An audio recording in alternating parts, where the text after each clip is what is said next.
Assalamualaikum warahmatullahi wabarakatuh. Hello students, welcome back to English class.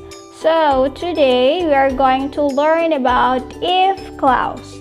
Previously I have explained about if clause or conditional sentence, but before we go through the types of conditional sentence, let's see again what is if clause exactly. So it will be remind you about it and make your understanding more deeper. So let's see again. If clause is also known as conditional sentence, refers to the sentence is used to speculate about what could happen, what might happen, and what we wish could happen.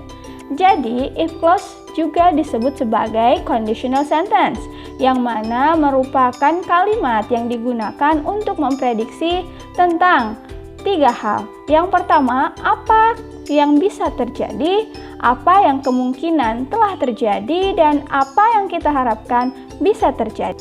Jadi, di dalam if clause itu berisi sebuah pengandaian terhadap suatu kejadian ataupun sebuah peristiwa. Baik, let's see. Here it is, conditional sentence. In bahasa Indonesia, you might say it as kalimat pengandaian. And then, to make it, untuk membuat sebuah kalimat pengandaian terdiri dari sebuah condition ataupun syarat, kemudian menghasilkan sebuah result ataupun hasil. Untuk lebih jelasnya, let's see the example. If you get the highest score, I will treat you for a week. Jika kamu dapatkan nilai yang tertinggi atau skor yang tertinggi, I will treat you for a week. Aku akan mentraktir kamu selama 1 minggu. Nah, conditionnya di sini ataupun syaratnya yaitu pada kalimat if you get the highest score. Kemudian hasilnya ataupun result dari condition tersebut adalah I will treat you for a week. Jadi, ketika syaratnya terpenuhi, yaitu di mana kamu mendapatkan high score, so you will get the result, you will get the treat. So, I will treat you. Jadi, ketika syaratnya terpenuhi, maka hasilnya kemungkinan besar dapat diperoleh. Nah, dalam membuat sebuah conditional sentence, di sini Anda bisa melihat bahwa pada kalimat yang pertama, if you get the highest score, I will treat you for a week. If clause-nya berada di depan, kemudian diikuti oleh koma, lalu baru muncul klausa selanjutnya, yaitu hasilnya.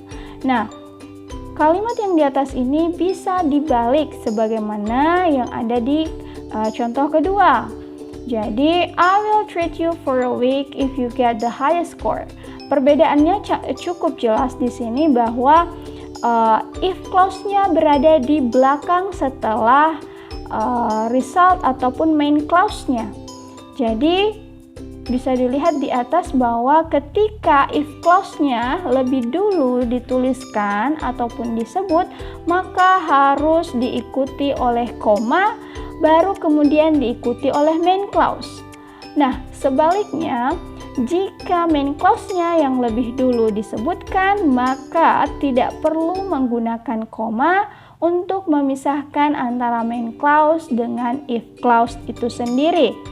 Nah, kalian pasti masih ingat bahwa di dalam klausa itu terdiri dari dua klausa, di mana ada main clause dan sub clause. Main clause itu adalah pokok kalimat ataupun induk kalimat dalam bahasa Indonesia, sedangkan sub clause adalah anak kalimat ataupun melengkapi dari main clause itu sendiri.